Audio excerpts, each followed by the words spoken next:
Kakalasin natin to. Bali meron tong 10 mm na bolt.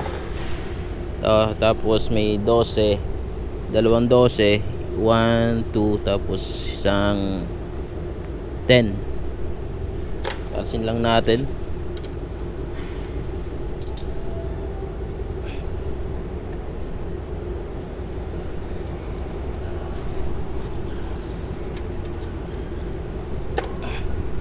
Ayan, angat lang natin, angat lang.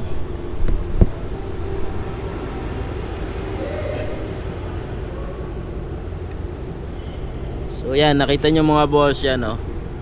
Yan, durug-durug na yan. So yan yung tumutunog.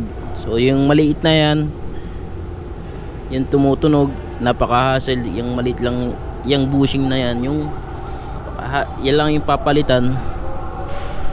Tapos ito yung motor yan. Ito yung pinaka-motor natin. Ito yung bago natin mga boss yan, bago natin pyesa. Yan, Toyota to. Ayan, nalinis na rin natin. Papalitan natin, pero babalik natin itong nasa gitna. Ayan, ayan ang nangyari sa kanya. Durog. Kunin lang natin itong nasa gitna, tapos babalik natin. Ito na yung papalit natin. Ayan. Okay, kakabit na natin mga boss yan. Unahin muna natin iangat. Tapos pagkaangat, lagay na natin ang tornilyo dito. Tapos ihuli natin yung 14 na mahaba. Yung mahaba na to.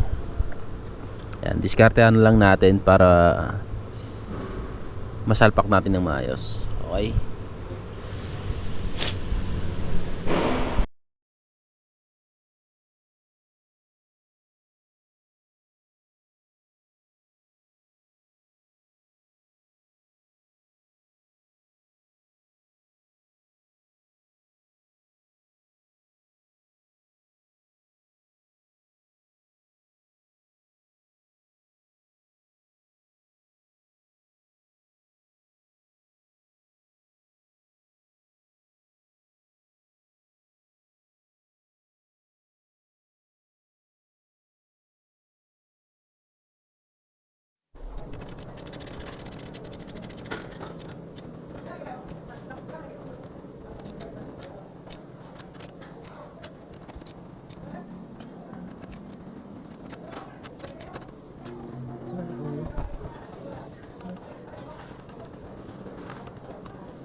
Okay mga boss, nakabit na natin itong steering nya.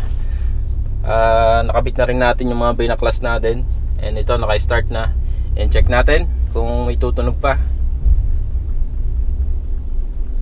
Wala, sa kaliwa wala din. Okay, ngayon road test na lang natin to para makita natin kung diretso yung manubela, kasi nagugut tayo.